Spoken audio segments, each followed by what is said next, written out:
পাচ্ছি। স্লাইডটা দেখতে পাচ্ছি স্যার, শুনতেও পাচ্ছি। জি স্যার, দেখতে পাচ্ছি, শুনতে পাচ্ছি। আমাদের এই 3 দিনের প্রোগ্রামে অ্যাডভান্স এইচআরএম এর 3টা চমৎকার কম্পোনেন্ট আপনারা ইতিমধ্যে এনজয় করেছেন। Future HRM by Mohammad Mosharraf Hossain. আমি আজকে আপনাদের একটি নতুন জিনিস বলে আর কি, বৈশ্বিকভাবেও গ্লোবালিও খুব একটা নতুন না, আমরা ইমোশনাল ইন্টেলিজেন্স ও ওয়ার্কপ্লেস পারফরমেন্স এর জন্য কিভাবে এই ইমোশনাল ইন্টেলিজেন্সকে ব্যবহার করা যায় সেই বিষয় নিয়ে একটু আলোচনা করব, নলেজ শেয়ারিং করব। সো আমরা 2টা ভাগে ভাগ করেছি। প্রথম 1 ঘন্টা আমরা একটা অংশ নিয়ে কথা বলবো, fundamentals of emotion and emotional intelligence, কি কারণে ইমোশন আমাদের এত প্রয়োজন, আদতে কি আছে ইত্যাদি ইত্যাদি।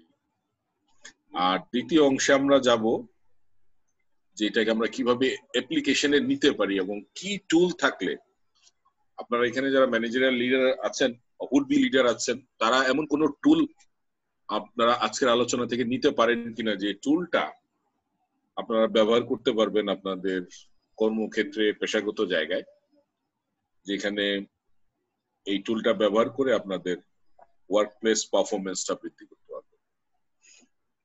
তো মাসুদ ভাই, আমরা কি আর কিছুক্ষণ 1 মিনিট ওয়েট করব না উই ক্যান প্রসিড? না, we can proceed, otherwise 10 minutes হয়ে গেছে আমাদের। সুবিধা, আমি কন্টিনিউয়াসলি যারা আসতে থাকবেন আমি অ্যাডমিশন দিতে থাকবো, তো প্রবলেম হবে না, যেহেতু ওয়ান ক্লিক ইজ দি কি, দ্য সলিউশন, তার অসুবিধা হবে না, আমি শুধু অ্যাডমিট দিয়ে দিই।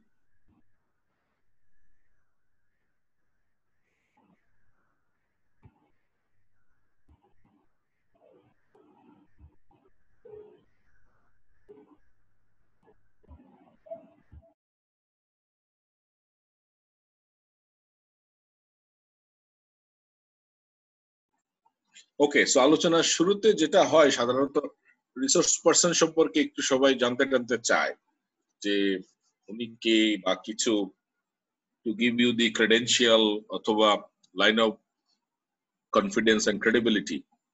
তো এটা আমি একটু ছোট করে মজা করি, এর ভিতরে যারা যারা আসবেন তারা হয়তো মূল স্রোতধারায় জয়েন করতে পারবে। আমি যে ইমোশনাল ইন্টেলিজেন্স নিয়ে আজকে আপনাদের সামনে কথা বলবো, এটা আপনারা কয়েকটা বই দেখতে পাবেন অন স্ক্রিনে, এবং এই অন স্ক্রিনের এই বইগুলোই হচ্ছে আসলে মূল ভিত্তি, আজকের আলোচনারও মূল ভিত্তি। Emotional intelligence, why it can matter more than IQ, এবং একই লেখকের 2টো বই আপনারা দেখতে পাচ্ছেন। আরেকটি হচ্ছে ওয়ার্কিং উইথ ইমোশনাল ইন্টেলিজেন্স।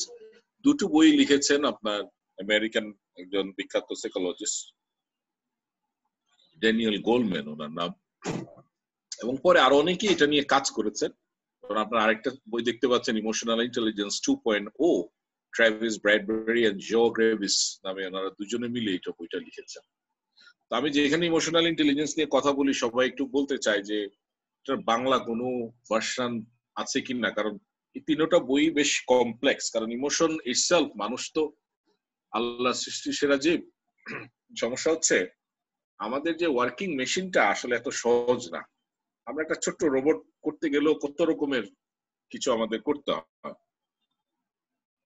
আমি পরে সিদ্ধান্ত নিলাম যে এই বছর আমি একটা বাংলা বই লিখছি, যেটা এই সামনের 21শে ফেব্রুয়ারিতে আমরা আশা করি যদি অন প্রিমিসেস হয় অথবা অনলাইন হয়, হোয়াটএভার, এই বইটা আমি বাংলাদেশের মানুষের জন্য বাংলায় লিখতে চাই। কারণ ইংরেজিটা প্রসেসটা খুব কমপ্লেক্স।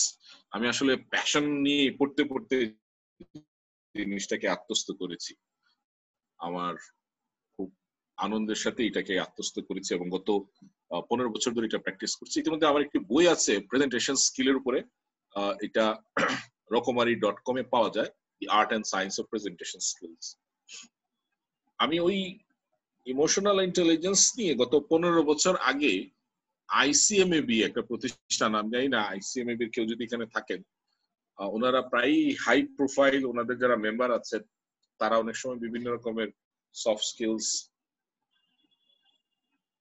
প্রশিক্ষণের আয়োজন করে থাকেন।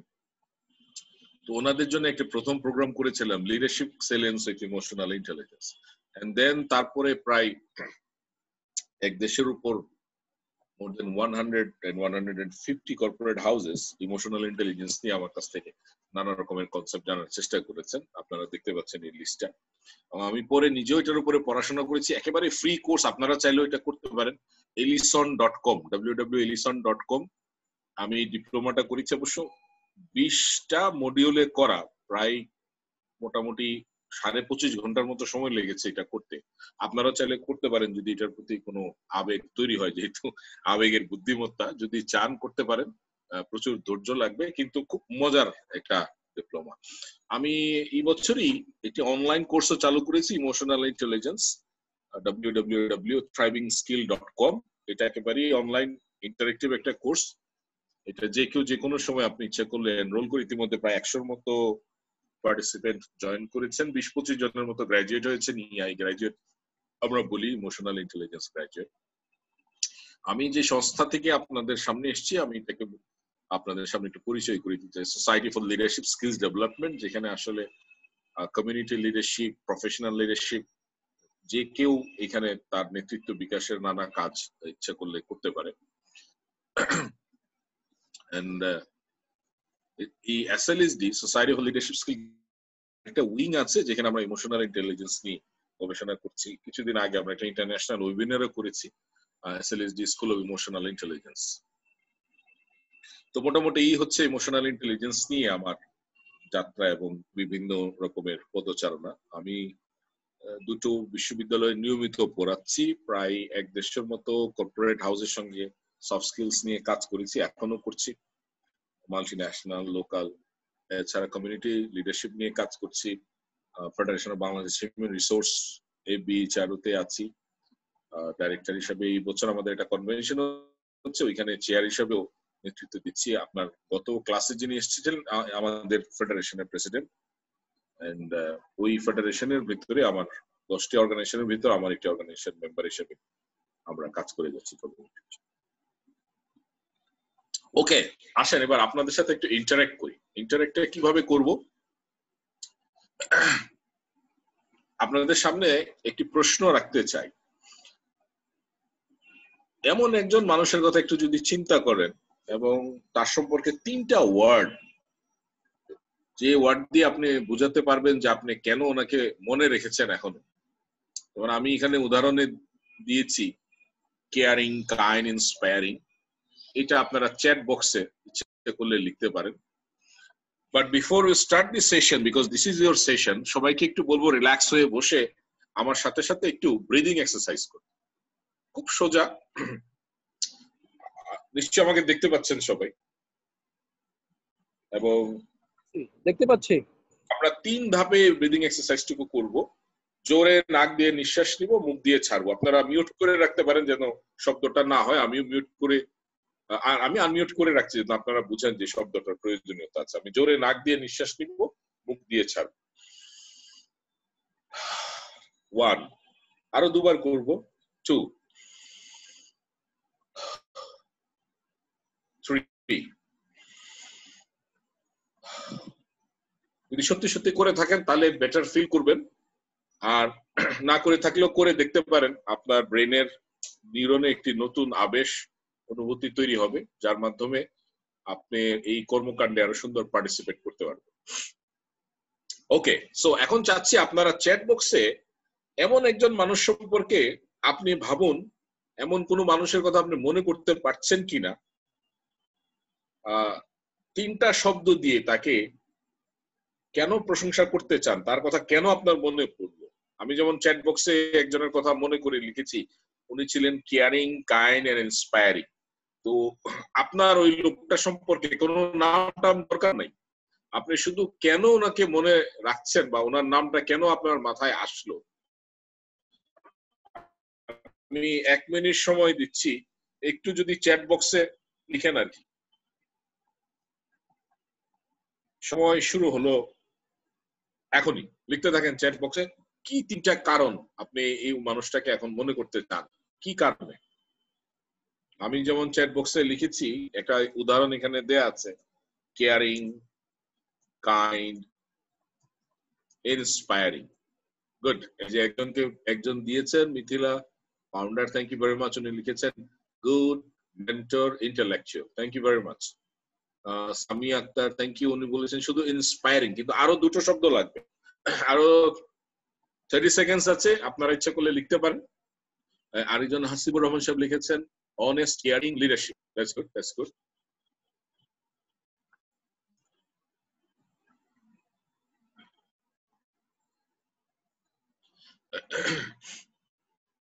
ওকে,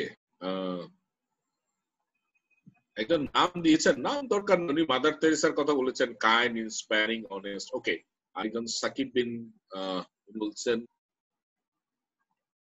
intelligent, practical, humble. Okay,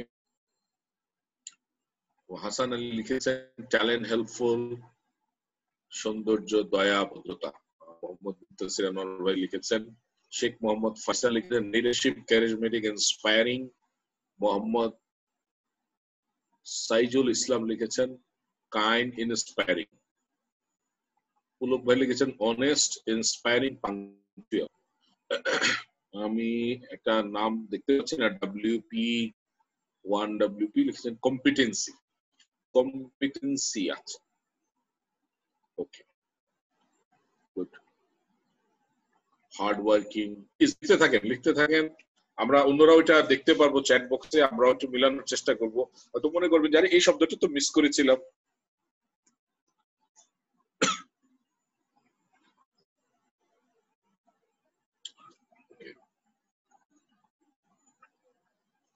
Okay, sincere, adjustable, sharing. Peace begins with smile. Wonderful. এখন আমি যদি প্রশ্ন করি, যে শব্দগুলো লিখেছেন এই প্রত্যেকটা শব্দই কিন্তু পজিটিভ এনার্জি মিন করে। এবার যদি আমি প্রশ্ন করি যে কেন একজন মানুষকে আপনি অ্যাডমায়ার করেন, তাকে মনে রাখছেন, এই মুহূর্তে তার জন্য ইতিবাচক শব্দগুলো কেন আসলো, কেন নেগেটিভ শব্দগুলো আসলো না? কেউ একজন চাইলে এটা জবাব দিতে পারেন পার্সোনালি। কেন নেগেটিভ কোনো এনার্জি বা নেগেটিভ কোনো ফিলিংস প্রকাশ করলেন না? কেন সবগুলা ইতিবাচক শব্দের ব্যবহার করলেন? কি কারণে? প্রথমত হচ্ছে আপনার এক্সাম্পলটা দেখে মনে হয়েছে পজিটিভ কারো কথাই বলি, আবার লিখতে গিয়ে মনে হচ্ছিল আমি এমন কারো কথা কি লিখতে পারি যাকে আমি নেগেটিভলি নেই, তো পরে ভাবলাম না পজিটিভলি লিখি। ওকে, কারণ আমি একটু বলতে চাচ্ছি, জি আমরা কিন্তু নেগেটিভ জিনিসটা সব সময় ভুলে যেতে চাই, পজিটিভ গুলোই মনে রাখতে বেশি পছন্দ করি। ওকে, এটা হলে তো খুবই ভালো হতো, সারা পৃথিবী কত সুন্দর হয়ে যেত। ধরেন ফ্রান্সে এত বলটার হতো না যদি ম্যাক্সিমাম বলতো না ভাই যা হওয়ার হয়ে গেছে, একজনের জন্য তো পুরো মুসলমান জাতিকে আমরা তাই করতে পারি না, কিন্তু তা কিন্তু হচ্ছে না। হয় না, কিন্তু মন থেকে চাই আমরা অনেক সময়। খুব কম মানুষ চায় পৃথিবীটার পরিবর্তন। জি জি, বলেন বলেন। আচ্ছা, আমি মাত্র জয়েন করলাম, গতকাল আসলে আমাকে ইনভাইটেশনটা আমি পাইনি। তো আমি তাতিয়া, আমি বলছি আপনার প্রশ্নটা ছিল think about a person you admire most. তো আমরা অ্যাজ এ হিউম্যান সম্ভবত মানে খারাপ জিনিসটাকে অ্যাডমায়ার আসলে করি না, এই কারণে পজিটিভ ওয়ার্ড। ওনার জন্য একটা ইলেকট্রনিক তালি হবে, এটি আসলে অ্যাকচুয়ালি আনসার। আসলে দেখেন, অ্যাডমায়ার করতে গেলে তো আপনি নেগেটিভ কিছু দিয়ে বলতে পারবেন না। অ্যাডমায়ার মানে প্রশংসা করতে গেলে আপনাকে পজিটিভ কিছু দিয়ে বলতে হবে। That is the reason. আপনার নামটা একটু বলবেন, সবাই একটু শুনুক। জি, আমি ইশরাত জাহান তাতিয়া।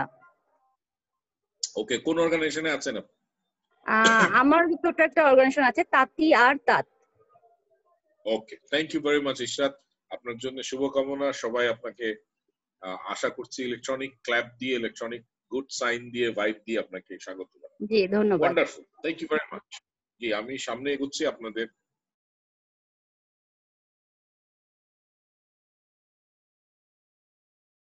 অনুমতি নিয়ে। একটা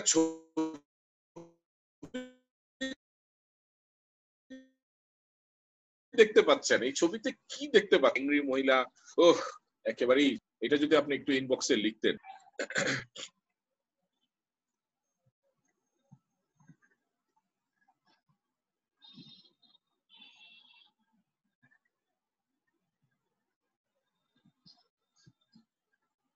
এই মুহূর্তে যে ছবিটা দেখছেন এই ছবি এই মহিলাকে আপনাদের কেমন লাগছে তাকে যদি আমি বলি যে একটু ডিফাইন করেন কি শব্দ দিয়ে ডিফাইন করবেন?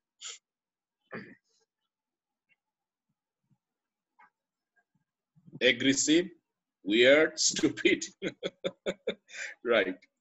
আর কেউ?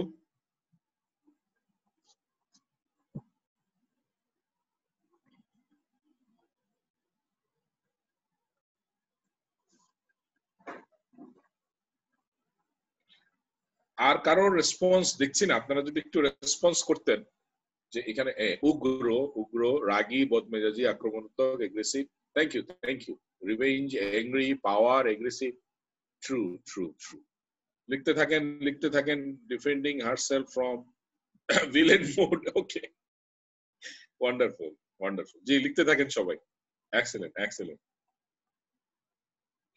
দেখেন আমি এবার একটু ব্যাকগ্রাউন্ড চেঞ্জ করে দিই। এখন যদি বলি যে এবার ওনার সম্পর্কে একটা মন্তব্য করেন তাহলে কি করবেন? যারা আগে লিখেছেন তারা কি চেঞ্জ করবেন কিনা?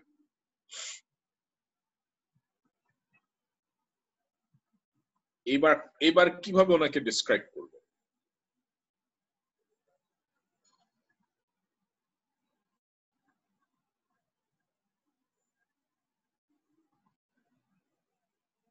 এখন যে ব্যাকগ্রাউন্ড আপনারা দেখতে পাচ্ছেন, yes, cheerful, lively, enjoying, exciting, motivated, তারপরে ডিটারমিনেশন, সেলিব্রেশন, প্রতিবাদী, হ্যাঁ প্রতিবাদীও দেখাতে পারে, উল্লাস প্রকাশ, আমি জিতেছি, ইয়েস, এক্সেলেন্ট, ওয়ান্ডারফুল। দেখেন শুধু ব্যাকগ্রাউন্ডের কারণে দেখেন আগের ছবিটার এই ছবিটার কত গুণগত পরিবর্তন হয়ে গেল আমাদের পারসেপশন। ইন্টারেস্টিং কিন্তু, রাইট? প্রথমে ওনাকে মনে হচ্ছিল এগ্রেসিভ, উনি খুব বদরাগী মহিলা, কিন্তু যেই মাত্র ব্যাকগ্রাউন্ড চেঞ্জ হয়ে গেল তখন কিন্তু আমরা আমাদের যে মানসিক যে পরিস্থিতি, ওনার সম্পর্কে যে দৃষ্টিভঙ্গি, সেটাও চেঞ্জ হয়ে গেল। আপনারা নিশ্চয়ই দেখতে পাচ্ছেন এখানে 6টা ঋতু বাংলাদেশের দেখানো হচ্ছে, গ্রীষ্ম, বর্ষা, শরৎ, হেমন্ত, শীত, বসন্ত। আমি যদি এখন বলি আসলে ইমোশনটা কি, কারণ যেহেতু আমরা ইমোশনাল ইন্টেলিজেন্সটাকে বোঝার চেষ্টা করছি, এজন্য আগে ইমোশন, জি দেখতে পাচ্ছি না। আপনারা কি কেউই দেখতে পাচ্ছেন না স্ক্রিনে? আমি দেখতে পাচ্ছি। আমি দেখতে পাচ্ছি না। দেখতে পাচ্ছি স্যার। দেখতে পাচ্ছি স্যার। দেখতে পাচ্ছি। আমি দেখতে পাচ্ছি না। আচ্ছা, কয়জন দেখতে পাচ্ছেন না একটু ইনবক্সে লিখবেন। আমি লিখেছি। ব্যাকগ্রাউন্ডটা দেখতে পাচ্ছেন, আমি আসলে বুঝি না আপনার কথাটা। আপনি কি স্লাইডটা দেখতে পাচ্ছেন? না, আমি স্লাইডটা দেখতে পাচ্ছি না। যে ওই মহিলাকে দ্বিতীয়বার, যে মহিলার দ্বিতীয় ছবিটা দেখতে পাচ্ছি না। আর তারপরে আরো একটা কি জন্য দেখালেন, সেটাও দেখতে পাচ্ছি। এই মুহূর্তে কি দেখতে পাচ্ছেন? এই মুহূর্তে যে একটা ছেলে বসে আছে। জি জি, আমি এই মুহূর্তে এখানেই আছি। আপনি কি পরে জয়েন করেছেন? না না, আমি প্রথম থেকেই আছি। প্রথম থেকে আসলে তো আপনি এই ছবিগুলো দেখে আসার কথা, এখন কি দেখতে পাচ্ছেন? না, ওই মহিলার প্রথম ছবিটা আমি দেখেছি, কিন্তু সেকেন্ড তারপর থেকে আর দেখিনি। এখন কি দেখতে পাচ্ছেন? না, এখনো দেখতে পাচ্ছি না। আমি ঠিক বুঝতে পারছি আপনার ডিভাইসের কোনো সমস্যা হচ্ছে। বাকিরা আর কেউ কিন্তু কমপ্লেন করছে না। এখন দেখতে পাচ্ছি। ধন্যবাদ, অসংখ্য ধন্যবাদ। জি জি, আমরা একটু আগে ব্যাকগ্রাউন্ডের কথা বলছিলাম। আমরা বলছিলাম যে এই যে ইমোশনটা কি, এটা একটু জানা প্রয়োজন আছে। আমরা এই জন্য বলছি ইমোশনটা এই জন্য জানা প্রয়োজন আছে, ইমোশনটা কি এটা জানলে আমরা ইমোশনাল ইন্টেলিজেন্সটা ধরতে পারবো, নাহলে কিন্তু ইমোশনাল ইন্টেলিজেন্সটা আমরা ধরতে পারবো না। ওকে, এখন আপনারা 6টা ঋতু দেখতে পাচ্ছেন, রাইট? গ্রীষ্ম, বর্ষা, শরৎ, হেমন্ত, শীত, বসন্ত। আমরা বলছি ইমোশন ইজ লাইক সিজনস, এরা সবসময় ব্যাকগ্রাউন্ডে থাকে এবং আমরা চাইলে এটাকে আমাদের অ্যাডভান্টেজে বা আমাদের ভালো কাজে আমরা ইচ্ছা করলে এটাকে ব্যবহার করতে পারি। ইমোশন শব্দটা নিয়ে যদি আমরা একটু চিন্তা করি তাহলে দেখবেন অক্সফোর্ড ডিকশনারিতে ইমোশন শব্দের অর্থ একটা ডিস্টার্বিং একটা ভাইব, একটা মেন্টাল স্টেট।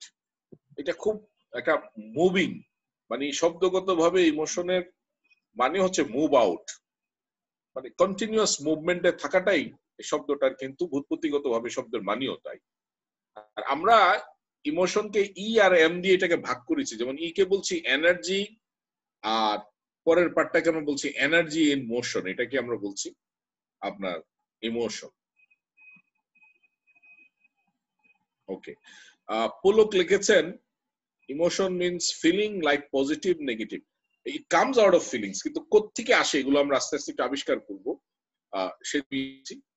তো প্রথম কথাটা হচ্ছে যে ইমোশন শব্দের ভিতরে একটি রেসলেস ভাব আছে, এটা একটু মনে রাখতে হবে, এবং এটা কি আমরা ইন্টেলিজেন্টলি ব্যবহার করলে এটা ইমোশনাল ইন্টেলিজেন্স হবে, কিন্তু কিভাবে করব এটা একটু আমরা একটু জানার চেষ্টা করছি। প্রথমে বলে নিই যে আসলে ইংলিশ ডিকশনারিতে যদি আপনি খুঁজেন প্রায় 3000-এর উপরে শব্দ আছে ইমোশনকে বর্ণনা করার জন্য। তার ভিতরে মজা হচ্ছে কম সংখ্যক শব্দ আছে পজিটিভ ফিলিংস, আর 2086 শব্দ আছে নেগেটিভ ফিলিংস। তার মানে নেগেটিভের সংখ্যাটাই বেশি। তবে একটা কথা আপনাদেরকে প্রথমেই বলে নিই, ইমোশন কোনোদিন গুড আর ব্যাড হয় না। ইমোশন ইজ ইমোশন, এটা আমরা পরের স্লাইডে গেলে বুঝবো যে কেন ইমোশন ইজ ইমোশন। আল্লাহ পাক রব্বুল আলামিন আমাদেরকে যে ইমোশন দিয়েছেন, প্রত্যেকটা ইমোশন আমাদের প্রয়োজন আছে, যখন যে পরিস্থিতি সেখানে সেইভাবে আমাদের ইমোশনটাকে প্রকাশ করতে হবে। এই জন্য আমি বলছি যে it's not emotion good or bad, it's our attitude and behaviour. একটু সামনে গেলে আপনারা বুঝবেন কেন। কারণ হচ্ছে ইমোশন আমাদের অ্যাটিটিউড আর বিহেভিয়ারকে ইনফ্লুয়েন্স করে, আর আমাদের অ্যাটিটিউড এন্ড বিহেভিয়ার ইনফ্লুয়েন্স করে আমাদের চারপাশটা। এটা আপনারা স্বীকার করেন সবাই, ইয়েস অর নো? চ্যাট বক্সে লিখতে পারেন বা মাইকেও বলতে পারেন। ইমোশন কিন্তু আমাদের অ্যাটিটিউড এবং বিহেভিয়ারকে প্রভাবিত করে, এবং আমাদের এই অ্যাটিটিউড এন্ড বিহেভিয়ার আমাদের চারপাশকে প্রভাবিত করে। অনেক প্রাচীন আমলে সেই 6000 বিসির সময় আপনার, থ্যাংক ইউ, অনেকে ইয়েস ইয়েস লিখেছেন, yes, thank you very much. Aristotle একটা কথা বলেছেন, উনি বলছেন যে রাগ করা সহজ, কিন্তু সঠিক মানুষের সাথে সঠিক মাত্রা এবং সঠিক সময়ে সঠিক উদ্দেশ্যে, এবং এটা সবার পক্ষে সম্ভব হয় না। দেখা যায় যে আমরা হয় অতিমাত্রায় রাগ করে ফেলি, তার মানে হচ্ছে রাগও যে একটা ইমোশন, এটা কিন্তু ব্যাড এন্ড গুড না, আপনার রাগেরও প্রয়োজন আছে, কিন্তু এটা কখন ব্যবহার করছেন এই বিষয়টা আপনাকে ইমোশনাল ইন্টেলিজেন্স শেখাবে। এবার যাই যে ইমোশন যে কেন গুড অ্যান্ড ব্যাড হয় না। দেখেন, পল একম্যান, আমেরিকান একজন সাইকোলজিস্ট, ইউনিভার্সিটি অফ ক্যালিফোর্নিয়ার উনি প্রফেসর, উনি আপনার 20th সেঞ্চুরিতে আপনার প্রথম এই 8টা ইমোশনের 6টি ইমোশনের কথা বলে বেসিক, পরে বসে আরো 2টো ইমোশন উনি আবিষ্কার করেছেন।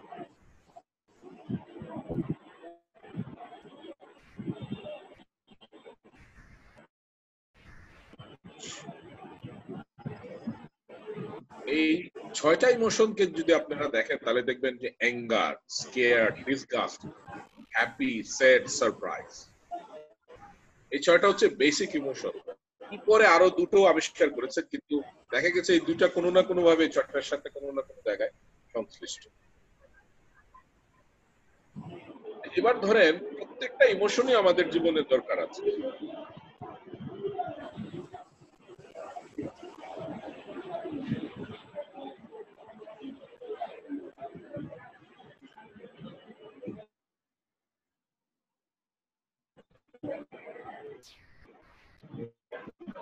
আচ্ছা সাইফুল সাহেব, আপনি দাগটা দিয়ে কি বুঝাচ্ছেন আমি ঠিক বুঝতে পারছি না। সাইফুল সাহেব,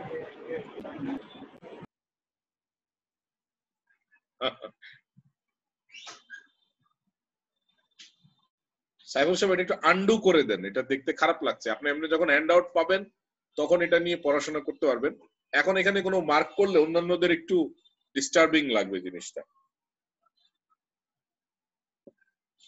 তো এই 6টা বেসিক ইমোশন আমাদেরকে আমাদের ভিতরের শক্তিটাকে পরিচালিত করে। Emotion is power. আমরা ধরেন অন্য মানুষ, অন্য যে প্রাণীকুল আছে তাদের চেয়ে আমরা ভিন্ন, এই কারণে ভিন্নতার মূল কারণটাই হচ্ছে এই ইমোশন। এখন আপনারা হিউম্যান রিসোর্স নিয়ে কালকে আলোচনা করেছেন। আমরা এইচআর বলতে হিউম্যান রিসোর্স বুঝি।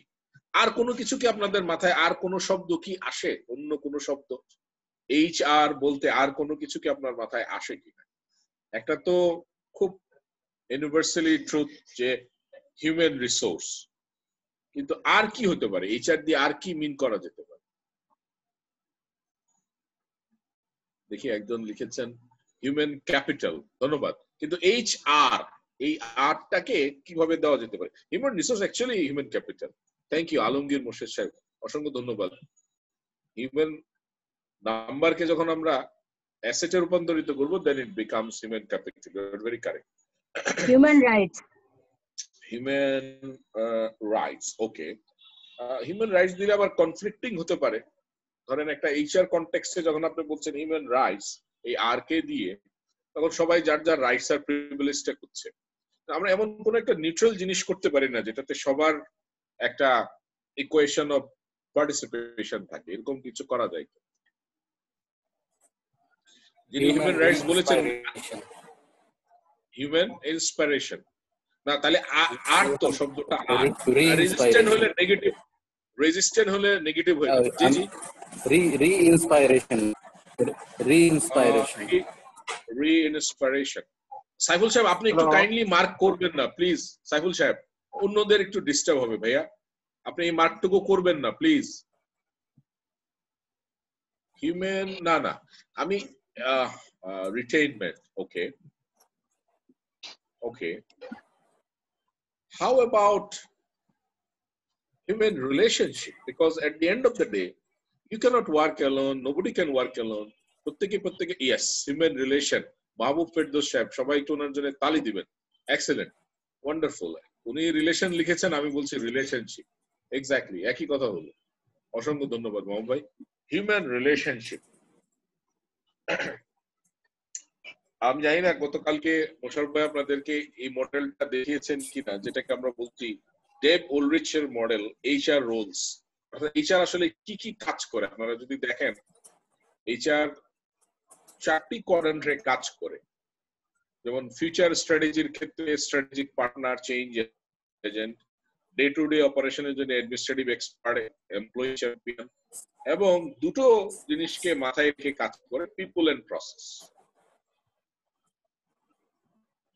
তাহলে এবার প্রশ্ন হচ্ছে কি ইমোশন, যখন আমরা বলি যে হিউম্যান রিসোর্স, রিলেশনশিপ বা পারফরমেন্স, এই জিনিসগুলো নিয়ে কথা বলবো, তখন কি কি বিষয় এই আপনার এটা রিলেশনশিপের সাথে তৈরি হতে পারে, কোন জায়গাটা আসলে যোগদান করতে পারে?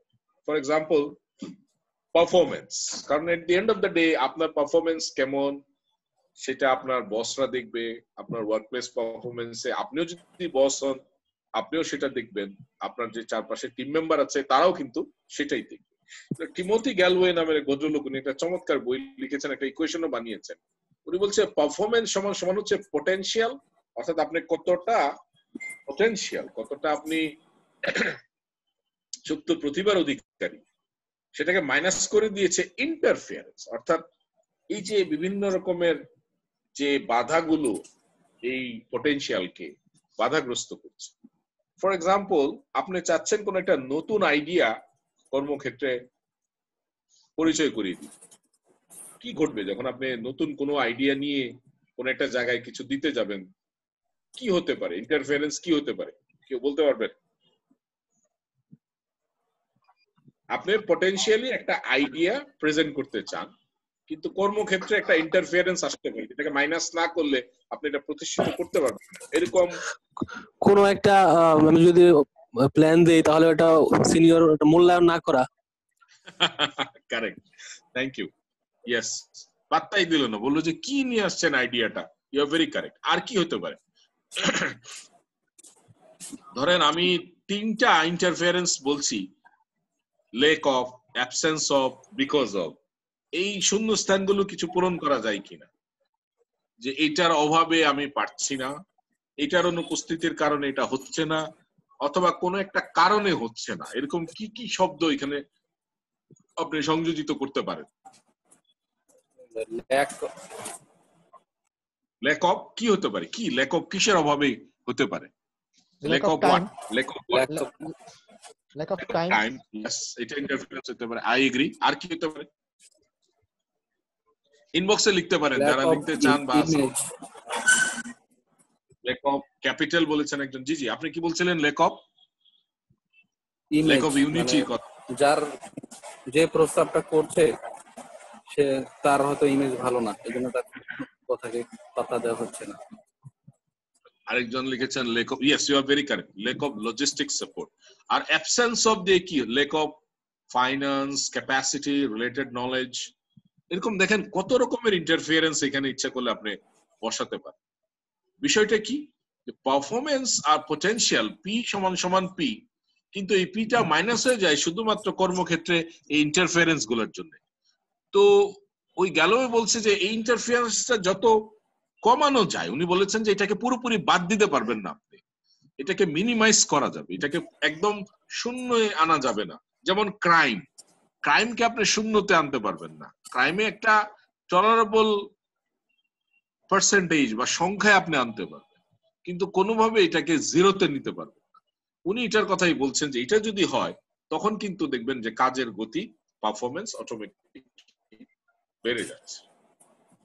উনি কয়েকটা উদাহরণও দিয়েছেন যে অনেকে বলে যে, অনেকে দেখবেন যে বলতে গেলে একটু আগে যেটা বলছেন মানে আমরা জানি তো, আপনার এটা আইডিয়া, আচ্ছা আচ্ছা। তারপর হচ্ছে আরেকটা হচ্ছে যে না, লার্নিং মানে হচ্ছে যে আমি আবার নতুন করে আসলে বোধহয় আমি কিছু জানি না, যে এই কারণে আমার আবার ট্রেনিং অ্যাটেন্ড করা লাগবে। তারপরে আরেকটা অনেকে মনে করে যে না, আমি যদি লার্নিং এ যাই আমাকে তো কেউ জাজ করবে। তারপরে কিছু সন্দেহ থাকে, তারপরে নিজে অনেক চেষ্টা করা, অ্যাপিয়ার হওয়া আমি অনেক। মূল এলিমেন্টটা হচ্ছে ওপেননেস, যে আপনি জানেন না এটা সমস্যা না, জানতে না চাওয়াটা হচ্ছে অপরাধ। একজন কি আপনি হাত তুলেছেন? শারমিন কবির?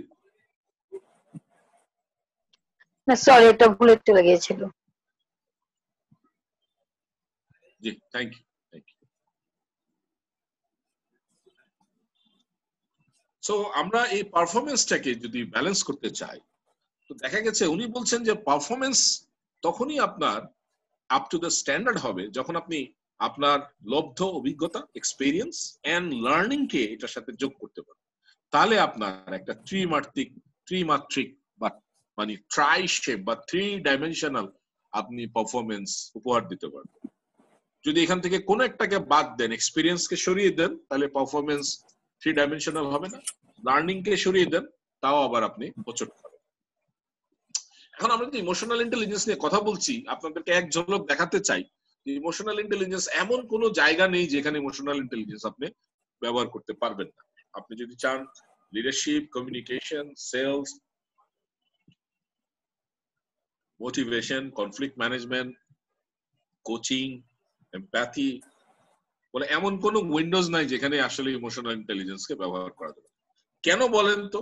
কারণ হচ্ছে মানুষের ড্রাইভিং ফোর্সটা কি, আপনার আমার আসলে ড্রাইভিং ফোর্সটা কি, যে আমরা এই যে জীবন যাপন করছি মূল শক্তিটা কোত্থেকে আসছে? আপনারা নিশ্চয়ই সোফিয়াকে দেখেছেন। সোফিয়া যে রোবট, তার লিমিটেশনটা কি ছিল? সে মানুষের দ্বারা থ্যাংক ইউ ভেরি মাচ। এই যে এই কারণেই কিন্তু আমরা ইউনিক, আমরা যে বলছি আশরাফুল মখলুকাত, এই কারণে যে আমরা আমাদের ইমোশন থাকার কারণে দুটো জিনিস ঘটছে। একটা হচ্ছে আমাদের ভিতরে সৃজনশীলতা আছে, আমরা গুড অর ব্যাড এটা চুজ করতে পারি, যেটা আর অন্য কোনো প্রাণী পারে না। ইমোশনাল ইন্টেলিজেন্সের কতগুলো বৈশ্বিক আপনাদের তথ্য দিতে চাই। দেখা গেছে যে 90% যারা টপ পারফর্মার তাদের ইআই বা ইমোশনাল ইন্টেলিজেন্স বেশি, এবং দেখা গেছে যে ম্যানেজার যারা ট্রেন ইআই তারা অন্যান্যদের চেয়ে দ্বিগুণ বেশি প্রফিট কন্ট্রিবিউট করতে পারে।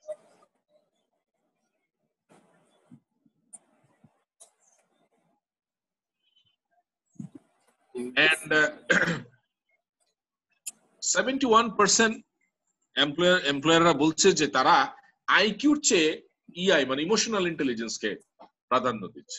আইকিউটা কি আমরা সবাই জানি যে জ্ঞান মাপার যে পরিমাপ, সেটাকে আমরা বলছি ইন্টেলিজেন্ট কোশেন্ট, অর্থাৎ জ্ঞানের বুদ্ধিমত্তাকে আমরা আইকিউ বলছি। কিন্তু ইআই হচ্ছে আপনার আবেগের বুদ্ধিমত্তা। আপনি আবেগকে মানে আবেগটা যেহেতু আপনারা একটু আগে বললেন যে এটা আমাদের মূল চালিকা শক্তি, আপনি কতটা উৎসাহ উদ্দীপনায় কাজ করবেন, এটা সোর্স কি, ফিউয়েল কি, মূল আপনার উৎসটা কোথায়, মূল জ্বালানিটা কোথায়, সেই জ্বালানিটাই হচ্ছে আপনার আবেগ। এবং 59% এমপ্লয়ার্স বলছে যে তারা প্রয়োজনে লো আইকিউ কিন্তু হাই আপনার মানে would not hire someone with high IQ but low EI, কিন্তু আইকিউ বেশি এমন কাউকে তারা হায়ার করতে চায়। তারা চায় যে হাই ইআই থাকে, মানে ইআই ইমোশনাল ইন্টেলিজেন্স বেশি থাকে, তারা এরকম মানুষ হায়ার করতে চায়। শারমিন কবির জি প্রশ্ন করুন। জি, তো আমার প্রশ্নটা হচ্ছে আমরা তো বিভিন্ন ধরনের মানে সার্টিফিকেট, রেজাল্ট বা পারফরমেন্স মানে যেগুলো আসলে নিউমেরিক, ওগুলা দেখে আমরা হয়তো আইকিউটা জাজ করতে পারবো বা ইন্টারভিউ বোর্ডে এটা সম্ভব। কিন্তু আমরা ইন্টারভিউ বোর্ডে যখন আমরা লোক হায়ার করব তখন আসলে ইআইটা আমরা কিভাবে মেজার করতে পারি, কতটুকু আছে, কিভাবে আছে? ওকে, আমি আসছি পরের স্লাইডটাতে আমরা যাব যে ইআই আসলে মেজার করা যায় কিনা।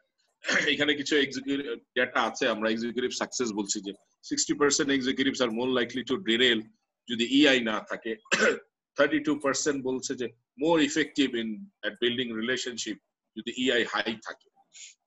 এবং অলরেডি ধরেন ফরচুন 500 কোম্পানিজ এর 100%, এটা 2019 সনের ডেটা, যে আমরা আপনারা দেখতে পাচ্ছেন একটা বই ইমোশনাল ইন্টেলিজেন্স 2.0, ডক্টর ট্রাভিস ব্র্যাডবেরি উনি এখানে ওদেরকে সার্ভিসও দিয়েছেন।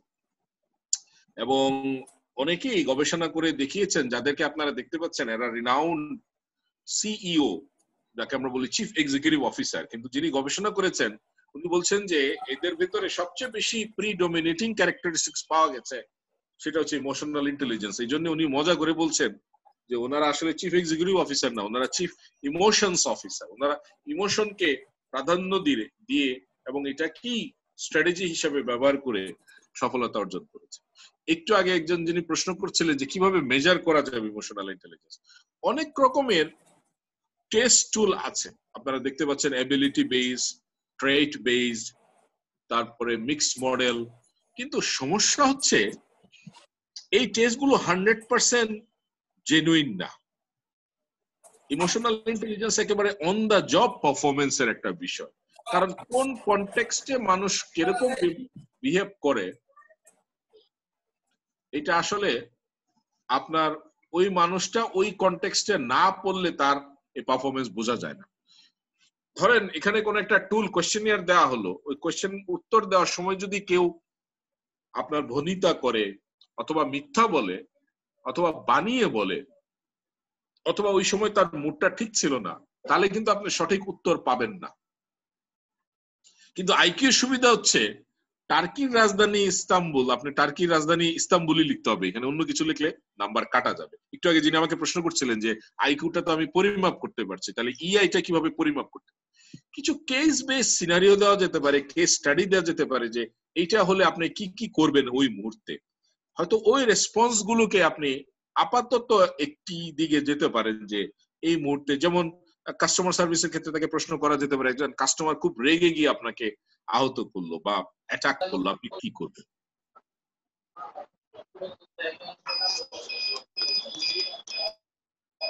কেউ কি কোনো প্রশ্ন করছেন আমাকে?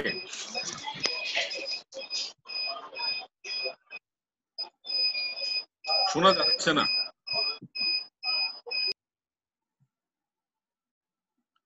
ওকে, বোঝানোর চেষ্টা করব আমরা ইমপ্রুভ করতে পারি কিনা ইআই। আসলে ইমপ্রুভ করতে পারি, আমরা এটাকে বলি ask model competence. Blooms taxonomy, blooms একজন ভদ্রলোক, উনি 1956 এটাকে ডেভেলপ করেছেন এবং উনি বলছেন অ্যাটিটিউড, স্কিল এন্ড নলেজ, আমাদের যদি দৃষ্টিভঙ্গি থাকে, আমাদের দক্ষতা থাকে এবং জ্ঞান থাকে এবং এটা যদি আমরা নিয়মিত পরিচর্যা করতে পারি তাহলে আমরা আমাদের এটাকে কম্পিটেন্স ডেভেলপমেন্ট বলে, যোগ্যতা দক্ষতা উন্নয়ন, এটা কন্টিনিউয়াসলি যদি আমরা এটাকে পরিচর্যা করি তাহলে আমরা এটা করতে পারবো। হ্যালো, আসসালামু আলাইকুম। ওয়ালাইকুম আসসালাম। আমি কিছু বলতে যাচ্ছিলাম স্যার। জি জি। যে একজন একটা প্রশ্ন করলেন যে মানে ইমোশনাল ইন্টেলিজেন্স মাপার কোনো পরিমাপের কোনো ব্যবস্থা আছে কিনা। আসলে আমাদের দেশে যে আমাদের ইন্টারভিউ নেওয়ার যে পদ্ধতি সেটা সাধারণত একটা রিটেন টেস্ট হয়, তারপর একটা ভাইভা হয়। সাধারণত আমরা দেখবো যে অনেক ইন্টারন্যাশনাল মানে মাল্টিন্যাশনাল কোম্পানি আছে, তারা একাধিক ইন্টারভিউ নেয় এবং বিভিন্ন ভাবে তারা ইন্টারভিউটা নেয়। আসলে ইমোশনাল ইন্টেলিজেন্স হচ্ছে সেইটাই যদি আমরা আমাদের অর্গানাইজেশনের পার্সপেক্টিভে বুঝি যে আমার একজন ম্যানেজার বা আমি আমার অন্য এমপ্লয়িদের ইমোশন কতটা বুঝতেছি এবং সেই অনুযায়ী আমি কাজ করতেছি না কিনা। ঠিক আছে, এইটা আরো বিষয় আছে। তারপরে আমি একটা সহজভাবে বোঝা যায় এরকম একটা বিষয় আমি উল্লেখ করলাম যে আমরা অন্যদের ইমোশন বুঝতে পারি কিনা এবং সেই মোতাবেক ব্যবস্থা নিতে পারি কিনা, এবং আরো অনেক বিষয় আছে। তো যদি আমরা এরকম সিচুয়েশনাল ইন্টারভিউ নেই, দেখি যে কতটা হেল্পফুল, কতটা অন্যের কথায় কতটা মানে ক্রিটিসিজমে রাগান্বিত হয় কিনা, তারপরে আরো আরো আরো আরো কিছু পরিমাপের বিষয় আছে, সেগুলি যদি আমরা দেখি তার মধ্যে বা এরকম কিছু একটা ব্যবস্থা করে দিলাম যে তার মধ্যে ফরগিভনেস, ফরগেট, এগুলি এইসব বিষয়গুলি তার মধ্যে কতটা আছে, এমপ্যাথি তার মধ্যে কতটুকু আছে, এগুলি যদি আমরা পরিমাপ করতে পারি কোন ইন্টারভিউর মাধ্যমে। পরিমাপটা করবেন কেমনে? ধরেন আপনি জিজ্ঞেস করলেন যে আপনি অন্যের প্রতি কতটা সহমর্মী, সে জবাব দিল স্যার আমি অনেক সহমর্মী। বলো আচ্ছা ঠিক আছে, তাহলে যান কাজ শুরু করে। কাজ শুরু হলো, প্রথম দিনই এসে বললো যে রহিম সাহেব আসলে স্যার এত বেশি ডমিনেট করে আমাকে, স্যার আমি কাজ করতে পারছি। দেখেন প্রথমে কিন্তু চাকরির জন্য আপনাকে বললো জি স্যার আমি অনেক সহমর্মী, আমি অনেক সহনশীল। চাকরি পেয়ে গেল, আপনার যখন অ্যাপয়েন্টমেন্ট কনফার্ম হয়ে গেল, পরের দিন এসে বললো রহিম সাহেব আমার সঙ্গে কোঅপারেট করছে না। তাহলে দেখেন এই যে এই পরিবর্তনটুকু কিন্তু আপনি তখন কনফিউজড হয়ে যাচ্ছেন। এই জন্য ইমোশনাল ইন্টেলিজেন্সের ডেভেলপমেন্টের জায়গাটা হচ্ছে ইন্ডিভিজুয়াল জায়গাটা সবচেয়ে বেশি, অর্থাৎ ব্যক্তি পর্যায়ে। আপনি যেমন বললেন যে অন্যকে বুঝতে হবে, হাউ অ্যাবাউট আপনার নিজের ইমোশনটা বুঝেন কিনা, এটা তো আবার দেখার বিষয় আছে। এই জন্য আমি একটা মডেল আপনাদের সামনে উপস্থাপন করতে যাচ্ছি। জি জি জি জি, একটু আমাকে সময় দিবেন, আমরা একটু পরে আবার আমরা আলোচনায় যাব, কারণ কোশ্চেন গুলো একসাথে আসলে ভালো হবে। আমি আপনাকে ওই জায়গায় হোল্ড করছি যে আসলে টুলটা কি, আমি ইমোশনাল ইন্টেলিজেন্স যে ডেভেলপ করব কিভাবে করব, এই টুলটাই আপনাদের সামনে আমি নিয়ে আসছি, একটু আমাকে সময় দিবেন। আপনি ঠিকই বলেছেন যে ইমোশনাল ইন্টেলিজেন্স হচ্ছে এটা একটা লার্নড এবিলিটি, ইচ্ছা করলে শেখা যায়। কি করার জন্য? এই যে অন্যের এবং আপনার এই ইমোশনটাকে বোঝা এবং সে অনুযায়ী এটাকে যথাযথভাবে ইতিবাচক ভাবে ব্যবহার করা। এরা হচ্ছে ইমোশনাল ইন্টেলিজেন্স তৈরি করেছেন। আমি ইতিমধ্যে আপনাদেরকে ড্যানিয়েল গোলম্যানের কথা বলেছি। সুতরাং এটা খুব একটা আলোচনার বিষয় না, আমরা আসলে টুলের দিকে যাই যে কিভাবে আমি ইমোশনাল ইন্টেলিজেন্স, আসলে ইমোশনাল ইন্টেলিজেন্সটা কি। এই স্লাইডটা আপনাদের সবার জন্য গুরুত্বপূর্ণ, একটু যদি দেখেন স্লাইডটা। আমরা এখানে ব্রেন দেখাচ্ছি আপনাদের, এটা biological explanation of emotional intelligence. আপনারা দেখতে পাচ্ছেন একটা অংশ লিম্বিক সিস্টেম, যেটা হচ্ছে ইমোশনাল ব্রেন, এটাকে আমরা বলছি ইমোশনাল ব্রেন। আরেকটা হচ্ছে রেশনাল ব্রেন, যেটাকে আমরা বলছি লজিক্যাল ফ্রেমওয়ার্ক। এখানে অ্যামিগডালা নামের একটি ছোট্ট বাদামের মতো একটি উপাদান আছে, একটি অর্গান আছে। আমরা যখনই কোনো কিছু আমাদের পঞ্চেন্দ্রিয়ের মাধ্যমে আমাদের বার্তা বা মেসেজ আমাদের ব্রেনে যায়, প্রথমেই যায় এই লিম্বিক সিস্টেমে বা ইমোশনাল ব্রেনে। এখন এই ইমোশনাল ব্রেনে বা লিম্বিক সিস্টেমে কি জমা আছে একটু দেখবেন। এদেরকে আমরা বলি fearful emotion, anxiety, stress, worries. এই যে সমস্ত ফিয়ারফুল যে ভয় ভীতিকারক যে ইমোশন গুলো আছে এখানে জমা আছে। তো আমরা যদি ওইখান থেকে চট করে কোনো জিনিস রিয়্যাক্ট করি তাহলে কিন্তু পরিস্থিতি আপনার নিয়ন্ত্রণের বাইরে চলে যেতে পারে। এখন সায়েন্টিফিক্যালি দেখা গেছে যে 1 মিনিট থেকে যদি 20 মিনিট আপনি অপেক্ষা করেন তাহলে আপনার এই তথ্য প্রবাহ এখান থেকে আস্তে আস্তে লজিক্যাল ফ্রেমওয়ার্কে যাবে। লজিক্যাল ফ্রেমওয়ার্কে আপনার ইতিমধ্যে যে ডাটাগুলো জমা আছে সে তখন চেক করে দেখবে যে আপনি কিভাবে আসলে আচরণ করলে আপনার জন্য সর্বোত্তম ব্যবস্থা আপনি দিতে পারবেন বা নিতে পারবেন। এই কারণে আমরা বলি যে রিঅ্যাকশন ফ্রম অ্যামিগডালা আপনার জন্য ডিজাস্টার বয়ে আনবে, আর যদি আপনি এই যে নিউ কর্টেক্স এরিয়াটা, যেটা ব্রেনের আরেকটা অংশ, আমরা বলছি এটাকে আপনার লজিক্যাল ব্রেন বা রেশনাল ব্রেন, আপনি যদি কিছুক্ষণ পরে রেসপন্স করেন তাহলে এটার উত্তরটা হবে ডিফারেন্ট। এই কারণে ইমোশনাল ইন্টেলিজেন্স কি যদি আপনাকে জিজ্ঞেস করেন, এটা হচ্ছে ব্যালেন্স, রেশনাল এবং ইমোশনাল ব্রেইনের একটি ব্যালেন্স যে আচরণ, সেটি হচ্ছে আপনার ইমোশনাল ইন্টেলিজেন্স। আমরা আরেকটু বোঝার চেষ্টা করি যে ইমোশনাল ইন্টেলিজেন্সের ভিতরে 5টা ডোমেন আছে। কি কি জিনিস আছে? একটা হচ্ছে নিজের ইমোশন বোঝা, অন্যের ইমোশন বোঝা, নিজেকে মোটিভেট করা এবং সেই অনুযায়ী আপনার সম্পর্ক তৈরি করা। আমি সহজ করে বোঝানোর জন্য আমি 5S বলে একটা জিনিস ব্যবহার করি, এটা একটু আপনারা দেখবেন, তাহলে খুব সহজে মনে থাকবে। প্রথম হচ্ছে পার্সোনাল কম্পিটেন্স, অর্থাৎ নিজের আগে উৎকর্ষতা। আমরা বলি যে অন্যের পরিবর্তন করেন, কিন্তু অন্যের পরিবর্তন করতে গেলে তো আগে নিজের পরিবর্তন করা লাগে। এই নিজের পরিবর্তনের জন্য আমরা বলি যে সেলফ অ্যাওয়ারনেস, আগে নিজের ইমোশনটাকে আইডেন্টিফাই করতে হবে, এবং যখন আপনি আইডেন্টিফাই করবেন এটাকে আপনি রেগুলেট করতে শিখতে হবে এবং ম্যানেজ করা শিখতে হবে, তাহলে আপনার ব্যক্তিগত উৎকর্ষতা উন্নয়ন হবে। যদি ব্যক্তিগত উৎকর্ষতা উন্নয়ন করতে পারেন, তারপরে আপনি এবার বাইরের মানুষকে উন্নয়ন করতে পারবেন। কি? সোশ্যাল কম্পিটেন্স, সেটা হচ্ছে সোশ্যাল অ্যাওয়ারনেস। আপনি সমাজে আরো যে মানুষের সঙ্গে চলাফেরা করবেন তাদের ইমোশনটা বোঝার চেষ্টা করতে হবে। যে একটু আগে আপনি একটা শব্দ ব্যবহার করেছেন এমপ্যাথি, সহমর্মিতা, অন্যকে বোঝার ইমোশন, এটা আপনাকে সোশ্যাল অ্যাওয়ারনেস দিবে। এবং সোশ্যাল স্কিল, যে কি কি স্কিল জানলে আপনি ইমোশনাল ইন্টেলিজেন্ট হবেন। এই 4টা এস কে ব্যবহার করার জন্য আপনার আবার নিজের সেলফ মোটিভেশন লাগবে, যে আমি নিজেকে সবসময় মোটিভেট করব, নিজেকে অ্যাওয়্যার করার জন্য, নিজেকে ম্যানেজ করার জন্য, সোশ্যাল অ্যাওয়ারনেস শেখার জন্য এবং সোশ্যাল স্কিল ব্যবহার করার জন্য। এই 5টা এস যদি আপনি মনে রাখতে পারেন, তাহলে আপনি আস্তে আস্তে নিজেকে ইমোশনাল ইন্টেলিজেন্ট করে গড়ে তুলতে পারেন। তো এখন এই 5টা এস কিন্তু আপনি অন্যের মাঝেও খোঁজার চেষ্টা করতে পারেন, নানা রকমের প্রশ্ন করে, যে মানুষ কখন রেগে গেলে কি করে এবং এটা কিভাবে ম্যানেজ করে, এই বিষয়গুলো কিন্তু আপনারা যদি একটু কাইন্ডলি ইনবক্সে এই 5টা এস লিখতেন, তাহলে আমি বুঝতাম যে আপনারা এই এসটাকে আপনারা আত্মস্থ করতে পেরেছেন।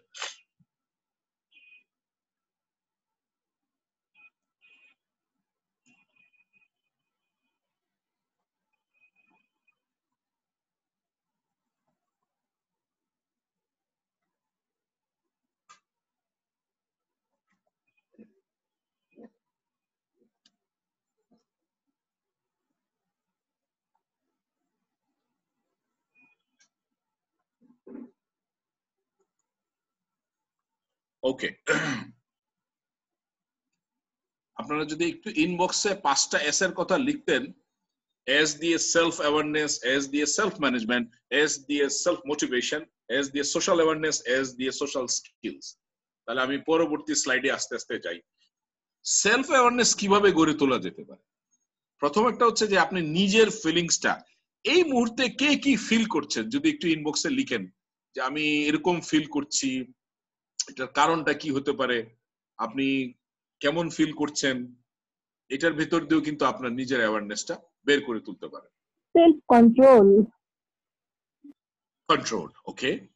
তারপরে অন্যের ফিডব্যাক চাইতে পারেন, অন্যকে জিজ্ঞেস করতে পারেন যে আসলে কেমন, আমি কথা বলছি, আপনি আমার কথা বুঝতে পারছেন কিনা, এবং সেই অনুযায়ী অ্যাক্ট করা এবং প্র্যাকটিস করা। তাহলে আপনি নিজেকে আস্তে আস্তে গ্র্যাজুয়ালি সেলফ অ্যাওয়ারনেসের দিকে নিয়ে যেতে পারবেন। আসেন আমরা এখন একটা ছোট্ট একটা অ্যাক্টিভিটিতে যাই।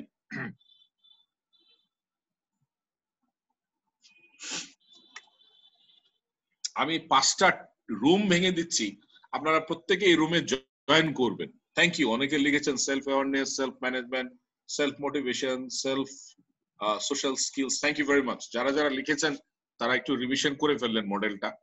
আমি এখন 5টা রুমে আপনাদেরকে পাঠাবো, 5 মিনিট পরে আবার আমরা ব্যাক করব।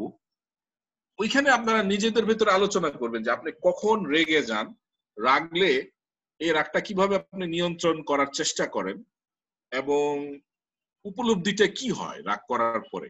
এই বিষয়গুলো নিয়ে আমি একটু 5 মিনিট আপনাদেরকে, আপনারা আমার ইনস্ট্রাকশনটাকে বুঝতে পেরেছেন? আপনারা রুমে গিয়ে কি করবেন? সবাই কি শুনতে পাচ্ছেন আমাকে? জি স্যার। ওকে, আপনারা রুমে গিয়ে নিজেদের ভেতরে খোলামেলা আলোচনা করবেন যে আপনার কখন রাগ হয় এবং রাগটা আসলে কিভাবে রাগটাকে নিয়ন্ত্রণ করার চেষ্টা করেন, এন্ড দেন এটার উপস্থিতিটা কি হয়। সো 5 মিনিটের জন্য আপনি একটু এই রুম গুলোতে জয়েন কল ইউ ব্যাক। দেখতে পাচ্ছেন আপনাদের সামনে রুম এসছে, আপনারা একটু যার যার রুমে জয়েন করে এন্ড হ্যাভ ফান। রুমে জয়েন করেন। সবাই আপনাদের সামনে রুম দেখতে পাচ্ছেন, একটা রুম নাম্বার আসছে, একটু রুমটাতে জয়েন করতে হবে। জি জি, কয়েকজন জয়েন করেছেন, ধন্যবাদ। একটু রুম জয়েন করে ফেলেন কাইন্ডলি।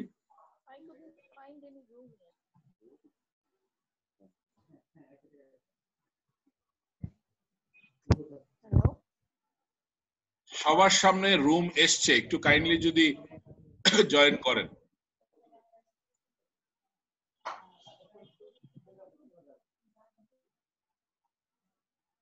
জি জি, অনেকেই জয়েন করেছেন, থ্যাংক ইউ থ্যাংক ইউ।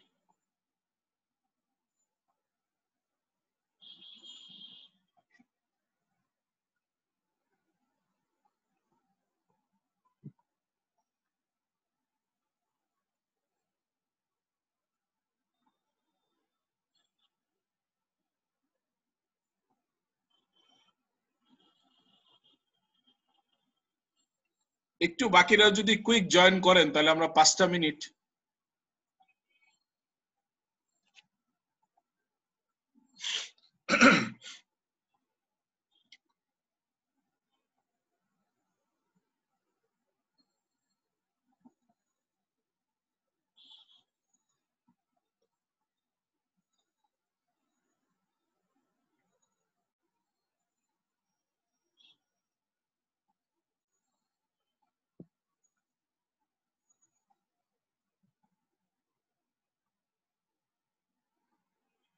এখানে অনেকেই জয়েন করছেন না, একটু জয়েন করলে ইউ ক্যান হ্যাভ ফান।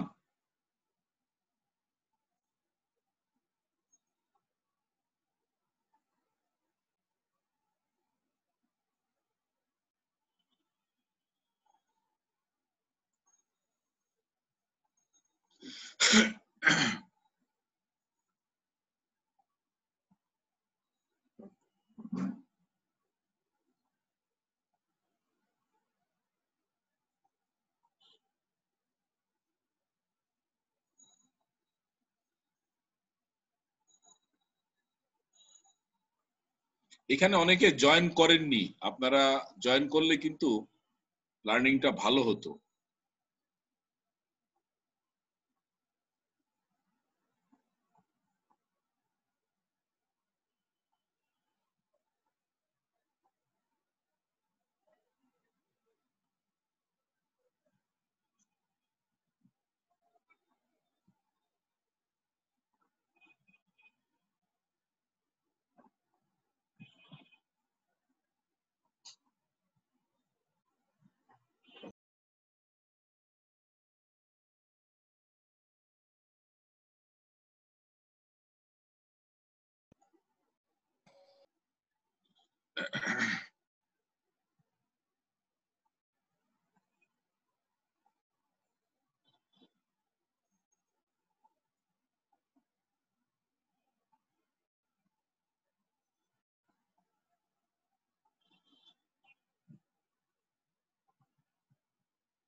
ওকে, অনেকেই দেখতে পাচ্ছি জয়েন করেননি। ওকে, সো আমি আর 1 মিনিটের ভিতরে ওনাদেরকে নিয়ে আসছি। লেটস সি হাউ ইট গোজ।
আচ্ছা, এটা কি 5 মিনিট আসলে ছিল?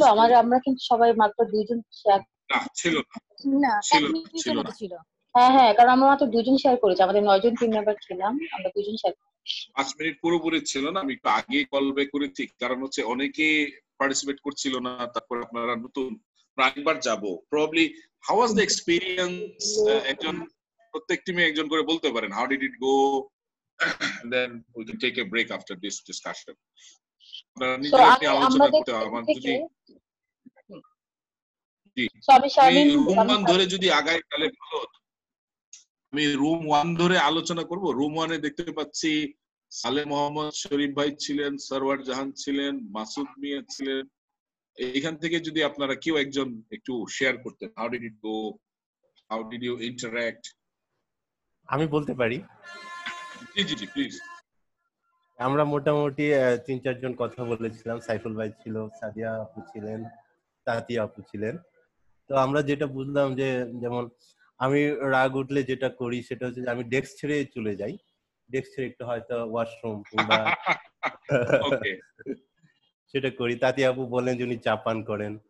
সাইফুল ভাই বললেন যে হ্যাঁ এই ধরনের। সাইফুল ভাই আপনিও বলতে পারেন, আমারটা বললাম। জি জি, আর কেউ অ্যাড করতে চাইলে চমৎকার। টিম 1 বা রুম 1 এর জন্য তালি হবে, বিকজ ওয়ান্ডারফুলি এক্সপ্রেসড।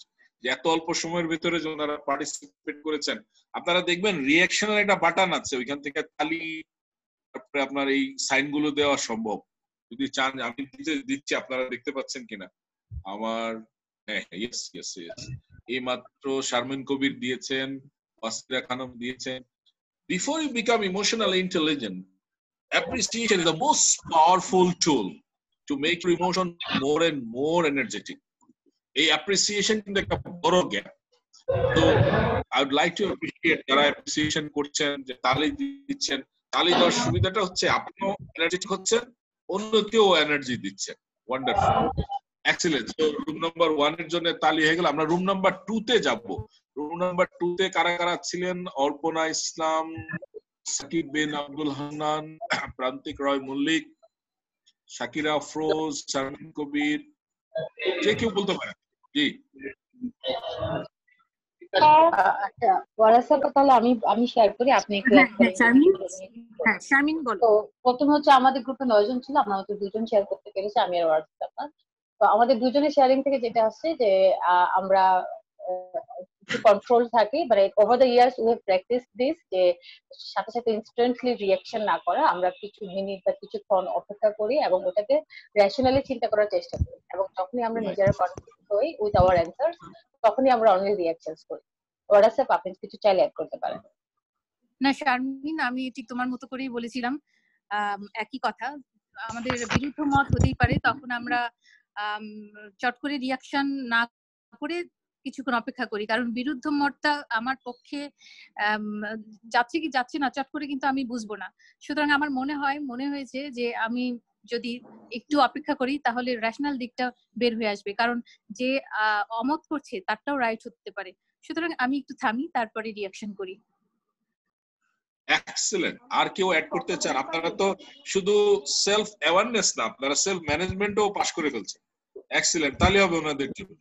ওনারা আজ যে অপেক্ষা করছেন রেশনাল পার্টটা অ্যাক্টিভেট করার জন্য। জি, আমি একটু কথা বলতে চাচ্ছিলাম। আমি সামিয়া তুফাইল বলছি। জি, পার্টিসিপেট করতে পারেন। কেউ বলতে যাচ্ছিলেন? প্লিজ প্লিজ বলেন। আমি এক্সট্রিমলি সরি যে আমি একটা মিটিং এও ছিলাম, মানে আমার এক কানে আমার হেডফোনটা ছিল, কিছু জিনিস আমি ইম্পর্টেন্ট জিনিস মিস করে গেছি, কিন্তু তারপরও চেষ্টা করছিলাম যে যতটুকু এর মধ্যে থেকে নেওয়া যায়। একটু সাউন্ডটা বাড়াবেন। সাউন্ডটা আমার ফুল দেওয়া আছে। এখন কি শোনা যাচ্ছে? জি জি, এখন শোনা যাচ্ছে। জি জি।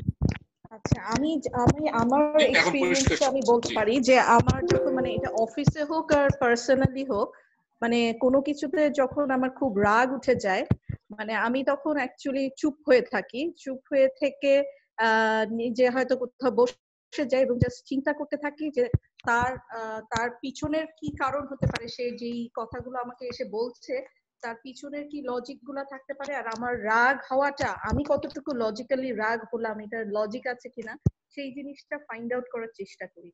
করে যদি আমার কাছে তার মানে মনে হয় যে এটা আবিষ্কার করতে গেলে আপনার লজিক অংশটা লাগে, রেশনাল অংশটা লাগে। রেশনালিটি হারিয়ে ফেললেই কিন্তু রেশনালিটি হারিয়ে ফেললেই কিন্তু আপনি বিভাগে পড়ে যাবেন। তারপরে হয়তো বা যদি দেখা যায় তার সাথে যখন আমার রাগটা একটু কুল ডাউন হয়, আমি তার সাথে বসি, তার জিনিসটাও চিন্তা করতে থাকি, আমার যে চিন্তাটা সেটাও করতে থাকি, ওইখান থেকে যে বেস্ট জিনিসটা চলে আসে তখন ওইটা আমার অ্যাকসেপ্ট করতে কষ্ট হলেও ওইটাই আমি নিই যে না ঠিক আছে এটাই নিই। কারণ হচ্ছে যে যেহেতু এখানে হিউম্যান রিসোর্সের ব্যাপার, আমাকে তাকেও রেসপেক্ট করতে হবে, আমারটাও থাকতে হবে, এবং লজিক্যাল ইমোশন দুই জিনিসটাই যাতে ব্যালেন্স থাকে ওইভাবে কাজ করার চেষ্টা করি। Mutual respect is very important. So ওনাদের জন্য একটা রাউন্ড অফ অ্যাপ্লজ হবে। ওয়ান্ডারফুল, খুব চমৎকার করে ব্যাখ্যা করেছেন, অনেক অনেক দূর এগিয়ে গেছেন আপনারা। আমরা রুম 5 এর কাছ থেকে একটু শুনতে চাই। ইঞ্জিনিয়ার নান্নু মিয়া, হাবিবুর রহমান ভাই, মাকসুদা খাতুন, সাইজুল ইসলাম, শেখ জাবের নুরানি, তানিয়া সুলতানা,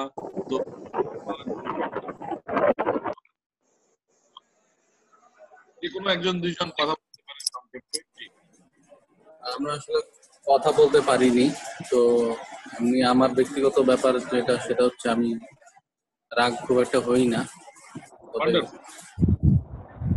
রাগের যে হই না সেটার আবার একটু কারণটা আবার একটু নেগেটিভ আর কি, অনেকটা। সেটা হচ্ছে যে মানে আমার রাগ আসলে বেশি বলেই একটু নিজেকেই একটু ভয় পাই অনেকটা। হ্যালো জি, হ্যালো জি, হ্যালো হাবিবুর রহমান বলছি, শুনতে পাচ্ছেন? জি, আমার ব্যাপারটা হলো রাগ খুব একটা হই না। যখন কারোর সাথে রাগ হইতে যায় তখন চিন্তা করি ওই ব্যক্তিটা যদি আমি হইতাম আর এই ব্যক্তি যদি রাগান্বিত ব্যক্তি যদি সে হইতো তাইলে কি হইতো, এই চিন্তা করি যে অল্টারনেট চিন্তাটা করাতে রাগ আমার কমে যায় এইভাবেই। হাবিব ভাই, এটার নামই এমপ্যাথি, সহমর্মিতা, যে উনি কি ভাববেন, সহমর্মিতা আমরা এটাকে বলি, অন্যের মর্মটাকে উপলব্ধি করা। হ্যাঁ, অন্যের মর্মটাকে উপলব্ধি করি, খুব চিন্তা ভাবনা করে যে উনি হইলে আমি হইলে কি করতাম। হ্যাঁ, একটা রিক্সাওয়ালাকে আমি ধমক দিব, মারবো, আমি যদি রিক্সাওয়ালা হইতাম তাহলে কি আমাকে এইভাবে হইতো। বেটার এইটাই চিন্তা করি, এই জন্য পরে রাগ করতে পারি না, হাইসা দিই। আমরা যারা অনেকে রেগে যাই তাদের জন্য কিন্তু এটা শিক্ষা যে কেন রাগটাকে আমরা ম্যানেজ করতে পারি লজিক্যালি। আরেকটা কথা বলছি, ইমোশনাল ইন্টেলিজেন্স কোনোভাবে আপনাকে শেখাচ্ছে না আপনি আপনার আবেগকে অবদমিত করবেন, এটা শেখাচ্ছে না। শেখাচ্ছে এটাকে কিভাবে চ্যানেলাইজ করা যায়, কিভাবে এটাকে ইতিবাচক ভাবে ব্যবহার করা যায়, সেটা আমরা শিখছি। আচ্ছা, রুম 4 এ যদি এক দুইজন কেউ কথা বলতেন, আমরা একটা ব্রেকে যাব 5 মিনিটের, তার আগে রুম 4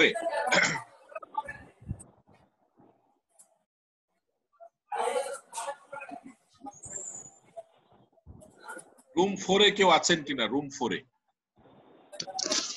নামটা বলেন। আচ্ছা, রুম জি, সাইফুল আলম, মিজানুর রহমান, পার্থ বিশ্বাস, পুলক, শেখ মোহাম্মদ ফাইসাল, সিদ্দিকী, এরা আছেন। এখন বলবে।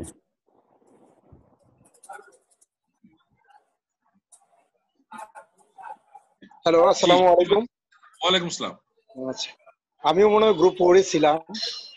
তো আসলে ইমোশনাল ইন্টেলিজেন্স আমাদের গ্রুপে কথা হয়েছে অল্পই, তারপরেও আমরা যে কথা বলছি সেটা হলো যে ইমোশনাল ইন্টেলিজেন্স ডেভেলপ করার জন্য এবং করার জন্য অবজারভেশন একটা গুরুত্বপূর্ণ বিষয়। অবজারভেশনটা তো এরকম যে আমার আচরণটাকে অবজার্ভ করা এবং আমার আচরণের প্রেক্ষিতে আমি যার সঙ্গে করতেছি তার কি রিয়াকশন হচ্ছে সেটাও অবজার্ভ করতে হবে আমাদেরকে। তাইলে আমরা আমাদের এই আচরণের জন্য অনেক সময় আমরা অনেক স্ট্রেসফুল যখন থাকি আমরা, তখন সাধারণত আমরা অনেক রাগান্বিত হই। তো এই আমরা রাগান্বিত হইলে আমি যার সাথে রাগান্বিত হচ্ছি তার কি মানে এফেক্টটা তার কি হচ্ছে। পাশাপাশি আমাদের একজন স্যার বললেন যে আসলে আমরা অন্যের জায়গায় নিজেকে রেখে চিন্তা করি, যদি ওই পরিস্থিতিতে আমি থাকতাম তাহলে আমার সাথে যদি এরকম আচরণ হইতো তবে আমরা কি করতাম। ঠিক আছে। আর একটা হলো ইভালুয়েশন, যে ওই যে কথাটা বললাম মাত্র, ইভালুয়েশন, নিজের আচরণকে ইভালুয়েট করা, যে আমি যে এরকম আচরণ করতেছি সেটার সেটা যদি অন্যের জায়গায় যেটা যেটা উনি বললেন, এইভাবে যদি আমরা আমাদের আচরণকে ইভালুয়েট করি, অন্যের আচরণকে অবজার্ভ করি, তাহলে আমরা আসলে আমাদের ইমোশনাল ইন্টেলিজেন্স ডেভেলপ করতে পারবো বলে আমার ধারণা। Exactly, thank you, thank you. আর 1 মিনিটে যদি কেউ কিছু বলতে চান তাহলে আমরা একটা 5 মিনিটের একটা ব্রেক নিব। মোহাম্মদ শামসুদ্দিন, অ্যাকাউন্টস ডিএম, হাত তুলেছেন বোধহয়, আপনি বলতে চান কিছু?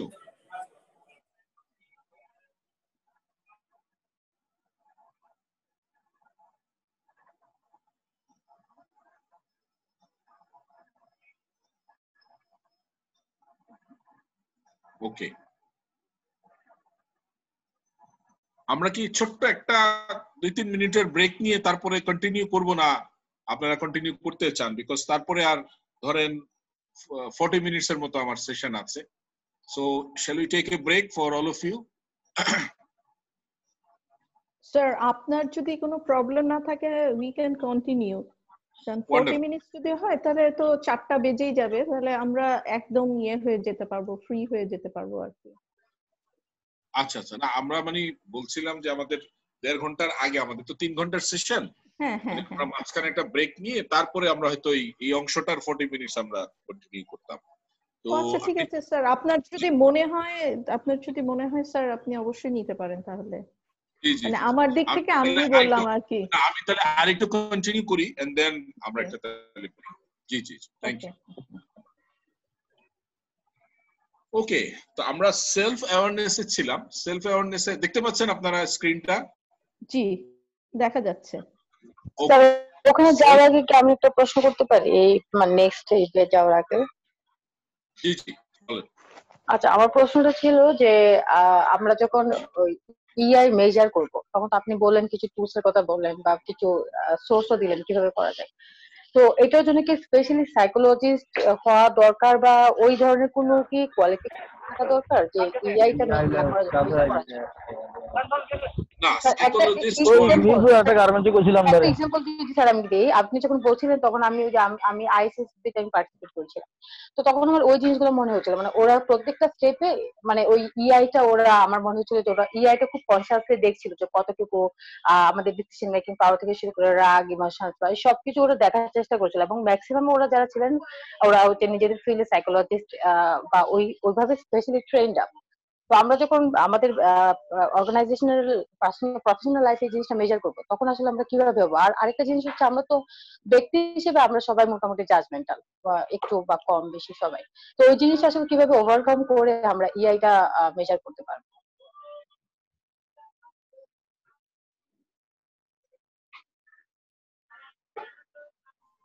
আপনি যদি প্রথমে ইআই এর এই 5টা এস কে দেখেন, আগে আপনাকে নিজে সেটেল হতে হবে। আগে নিজে আপনার সেলফ অ্যাওয়ারনেস, আপনার সেলফ মোটিভেশন, আপনার সেলফ ম্যানেজমেন্ট, আপনার সোশ্যাল অ্যাওয়ারনেস, সোশ্যাল স্কিলস, প্রথমে আগে এই 5টা এস আপনার ভিতরে ইনস্টল করা লাগবে। আপনি যদি আগে অন্যের ভিতরে এই 5টা খোঁজার চেষ্টা করেন, নিজের যদি আবিষ্কার না করতে পারেন নিজের জায়গাটা, তাহলে একটা চ্যালেঞ্জ হয়ে যাবে।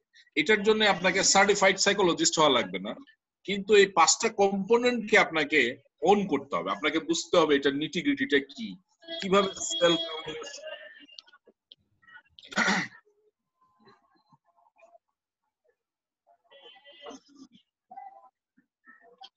কোন এক জায়গা থেকে একটু সাউন্ড হচ্ছে, আমাকে একটু হ্যাঁ একটু সাউন্ড হচ্ছে। আপনারা যদি কথা বলে মিউট করেন তাহলে সবার জন্য একটু সহনশীল হবে আর কি, এমপ্যাথিটা আমরা ব্যবহার করতে পারবো, নাহলে এটা আসলে অন্যের জন্য অসহনশীল হয়ে যাবে। তো আমি যেটা বলছিলাম যে আগে যদি আমরা এই 5S টা নিজের ভিতরে ইনস্টল করি, তাহলে অন্যের ভিতরে খুঁজে পাওয়া সহজ হবে। এটার জন্য সাইকোলজিস্ট হওয়ার কোনো প্রয়োজন নাই। আপনি যদি এই 5টা এলিমেন্টকে আবিষ্কার করতে পারেন, এই কম্পোনেন্টকে যদি আপনি বুঝে যান, নিজের ভেতরে এটা যদি খুঁজে পান, তাহলে অন্যের ভিতরে খোঁজার জন্য আমি যেটা বললাম যে টুলগুলো আমি আলোচনা করেছি, তার চেয়ে বেস্ট হচ্ছে কেস স্টাডি বা কেস বেস সিনারিও। যদি তার কোনো ক্যান্ডিডেটের সামনে আপনি দেন যে এই পরিস্থিতিতে আপনি কি করবেন, সে যে উত্তরটা দিবে, এই উত্তরটা অনেকাংশে আপনার অন্য টুলগুলোর চেয়ে বেটার হবে। সুতরাং আমি আগেই বলেছি যে যে টুলগুলো আপনাদের সামনে আমি দেখিয়েছি এই টুলগুলো কিন্তু আসলে সবগুলো আপনার যে সবসময় আপনি ব্যবহার করতে পারবেন এটা কিন্তু সঠিক না। হ্যাঁ, এটা মিসজাজ হতে পারে। যেমন আইকিউর ক্ষেত্রে যে জিনিসটা আছে উত্তরটা একেবারেই অবজেক্টিভ, যার জন্য বা সাবজেক্টিভ হলেও কিছুটা ভেরিয়েশন থাকতে পারে। ধরেন একটা ওপেন এন্ডেড কোশ্চেন, কেউ হয়তো 5 দিবে, কেউ 6 দিবে, কেউ 7 দিবে, তার মানে হচ্ছে একটা মিনিমাম ম্যাক্সিমাম নাম্বারিং আছে। কিন্তু ইমোশনাল ইন্টেলিজেন্স যেটাকে আমরা যদি ইকিউ এ কনভার্ট করতে যাই তাহলে দেখা যাবে যে অনেক টুল আছে, কিন্তু সব সময় যে ওই টুলগুলো কাজ করবে এটা এখন পর্যন্ত কেউ বুকে হাত দিয়ে বলতে পারেনি যে 100% এই টুলটা ব্যবহার করলে তার ইকিউ বোঝা যাবে যে সে কত ইকিউর মানুষ।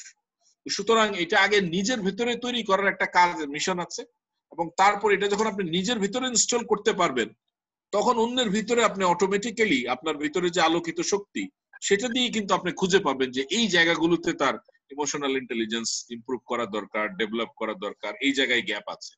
তো এই জন্য আমি একটু এই 5টা এস যদি আলোচনা করে ফেলি, তারপরে যদি আপনারা প্রশ্ন করেন তাহলে যে ব্যাপারটা ঘটবে তখন কিন্তু আপনাদের প্রশ্ন করাটা সহজ হবে।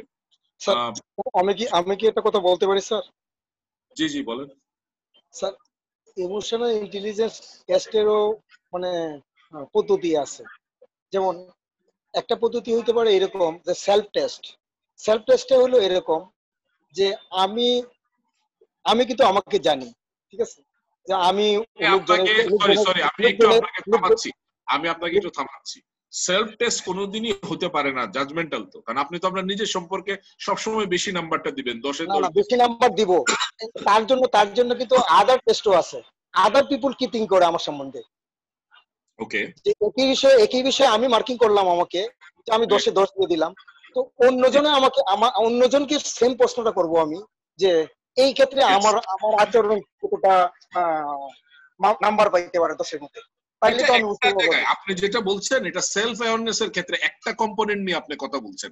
এই মুহূর্তে আপনার স্ক্রিনে দেখেন আমার 4 নাম্বারটা আপনার কথাই বলছে যে ফিডব্যাক জিজ্ঞেস করবেন অন্যদেরকে ওপেনলি। আচ্ছা আমি যেটা করছি কেমন হচ্ছে, বা আমি যে সবসময় আচরণ করি এটা কি ঠিক আছে কিনা, আমার কোথাও ভুল হচ্ছে কিনা, আপনি ফিডব্যাক চাচ্ছেন ওপেনলি। কিন্তু আমাদের কর্মক্ষেত্রে তো একটা জটিলতা আছে, এটা গ্লোবালিও আছে, কারো কাছে ফিডব্যাক চাইলে। স্যার আমি আরেকটা কথা বলতে চাচ্ছিলাম, আপনার কথাই ঠিক আছে। তো আমরা অনেক আচরণই আমরা করি যে আচরণগুলি আসলে আমরা অনেকেই হয়তো দেখতেও পারে না, আমরা অগোচরেই করি, ঠিক আছে। এটা কিন্তু আমাকে নিজেকে সেই টেস্টটা কিন্তু আমাকে করতে হবে স্যার। সেই টেস্ট কিন্তু অন্য কেউ করতে পারবে না। আমরা কিন্তু জানি আমরা কি না, এই জন্য আমি সেলফ অ্যাওয়ারনেস আমি একটু যদিও এটা কর্মক্ষেত্রের ক্ষেত্রেই না, শুধু আমাদের ব্যক্তি জীবনে, আমাদের সামাজিক জীবনে আমরা এমন কাজও করি যেগুলি হয়তো আমাদের অন্য কেউ মুখ চোখের অন্তরালেই করি। সেই টেস্ট কিন্তু আমাকেই করতে হবে, সেই ইভ্যালুয়েশন কিন্তু আমাকেই করতে হবে। জি জি ঠিক আছে স্যার, আপনি বলেন। কারণ এটা তো শুরুই হচ্ছে সেলফ অ্যাওয়ারনেস দিয়ে। আপনাকে আগে নিজে সুসংগত হতে হবে, তারপরে তো আপনি পরেরটাতে যাবেন।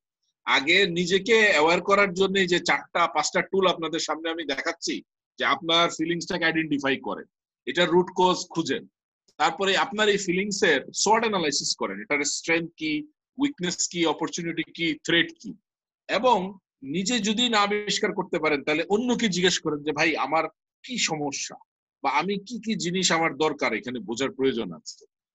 এই ফিডব্যাক যে সবসময় সততার সাথে মানুষ দিবে তা কিন্তু না, কিন্তু আপনি 5 জনের ফিডব্যাক পেলে মেজরিটি যেটা বলে সেটাকে কিন্তু আপনি আবার অ্যাকসেপ্ট করতে পারেন। যে 5 জনের ভিতরে তো 5 জনই একরকম বলবে না, 5 জনের ভিতরে 2 জন একরকম বলবে, বা 3 জন মেজরিটি আবার আরেক রকম বলবে। আপনি কিন্তু তখন এই মেজরিটির উপরে বেসিস করে কিন্তু একটা সিদ্ধান্ত বা উপসিদ্ধান্তে আসতে পারেন। You are very correct. এবং সেই অনুযায়ী আপনি অ্যাক্ট করলেন, প্র্যাকটিস করলেন, তারে আপনার গ্র্যাজুয়ালি আপনার ভিতরে যে সেলফ অ্যাওয়ারনেসটা বা আপনার ভিতরে যে আপনার যে ব্যক্তি স্বাতন্ত্র যে সচেতনতা, এটা ধীরে ধীরে বৃদ্ধি পাবে। আমি এবার যেতে যাচ্ছি আপনার ম্যানেজমেন্ট, সেলফ ম্যানেজমেন্ট। আমি কিন্তু এবার আপনাদেরকে 5টা এস এর বিভিন্ন জায়গাগুলো আপনাদের সামনে উন্মোচিত করছি।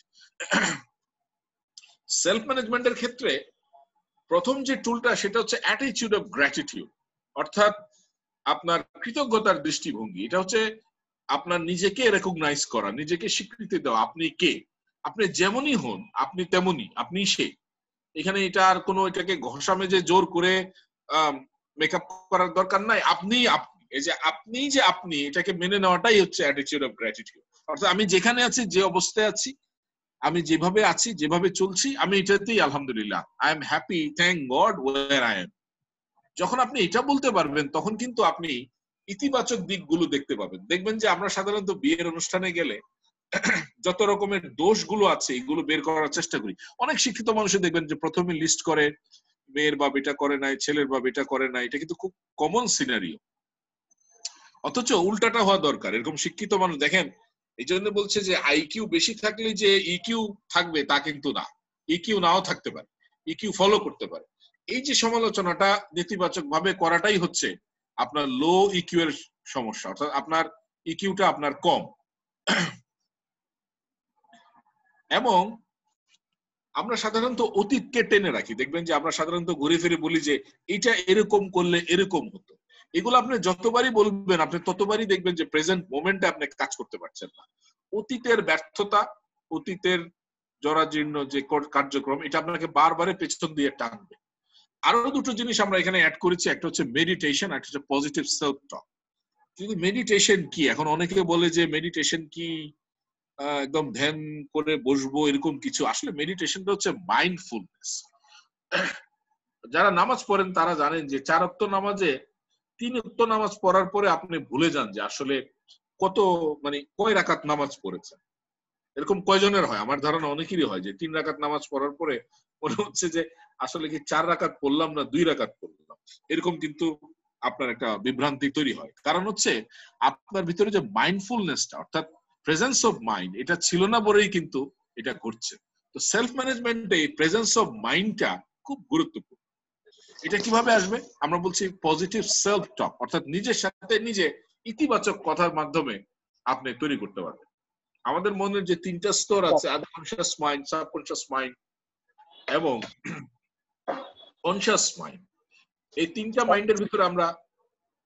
স্যার আমি কি কিছু বলবো স্যার? আমার মনে হয় যে আমি একটু আলোচনাটা শেষ করলে তারপরে যদি আপনি সামারাইজ কোশ্চেন করেন তাহলে। অবশ্যই কোশ্চেন না স্যার, আমি একটু কথা বলতে চাচ্ছিলাম। ঠিক আছে স্যার, বলেন স্যার। জি, ধন্যবাদ। তো এই কারণে আপনার যদি কৃতজ্ঞতার দৃষ্টিভঙ্গিটা আপনার ভিতরে তৈরি করতে পারেন এবং সেই অনুযায়ী কিন্তু আপনি দেখবেন যে ইতিবাচক দিকগুলো আপনি খুঁজে পাবেন। আপনি অতীতকে ছেড়ে সামনে এগোতে পারবেন।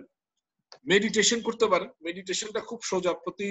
প্রতিদিন 10টা মিনিট নিজেকে নিয়ে ভাবুন, নিজের অস্থি মজ্জা, নিজের ব্রেইন, নিজের হাত পা, এগুলো নিয়ে, নিজের অস্তিত্ব নিয়ে ভাবুন। মেডিটেশন মানে এই না যে আপনি সমুদ্রে চলে যাবেন, আকাশে চলে যাবেন, তা কিন্তু না। প্রেজেন্স অফ মাইন্ড, আপনার মনটাকে সুস্থির করার জন্য নিজেকে নিয়ে ভাবাটাকে একদম খুব সহজ লেভেলেই বলা হচ্ছে মেডিটেশন। এটার আরো অনেক অ্যাডভান্স লেভেল আছে, আমি সেটা আপনাদেরকে এনকারেজ করছি।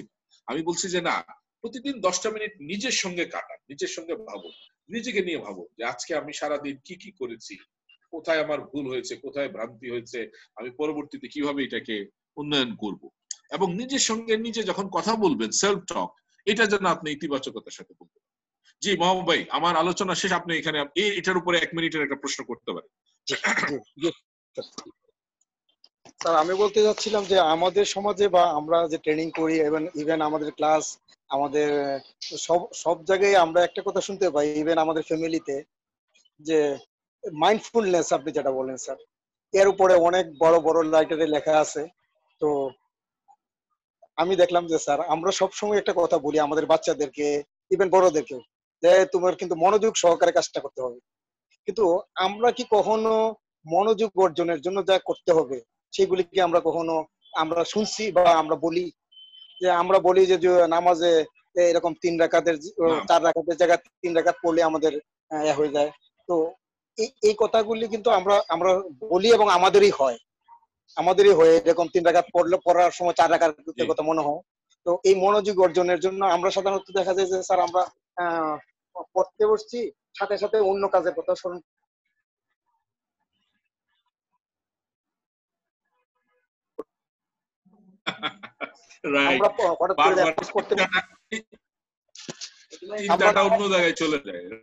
আমরা নামাজ পড়তে বসলাম, মানে দৌড়ে যায় নামাজ পড়তে বসলাম। যদি এরকম হয় স্যার যে আমি পড়তে বসার আগেই আমি চিন্তা করলাম যে আমি এই কাজটা করতেছি, এখন এইটাই আমার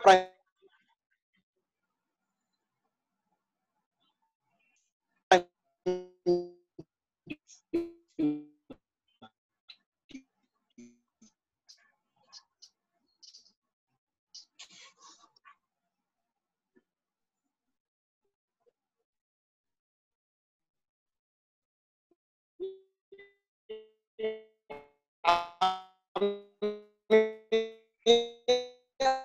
এখন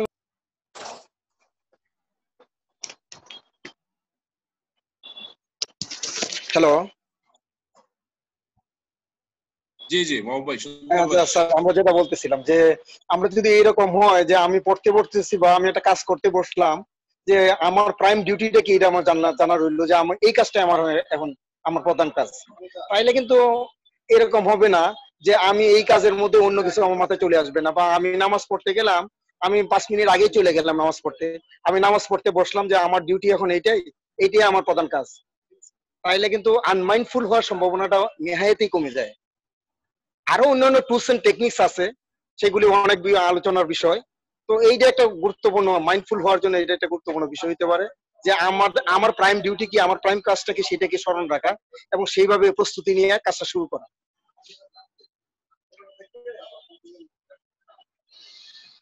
জি স্যার, স্যার আপনি বলতে পারেন স্যার। Thank you wonderful.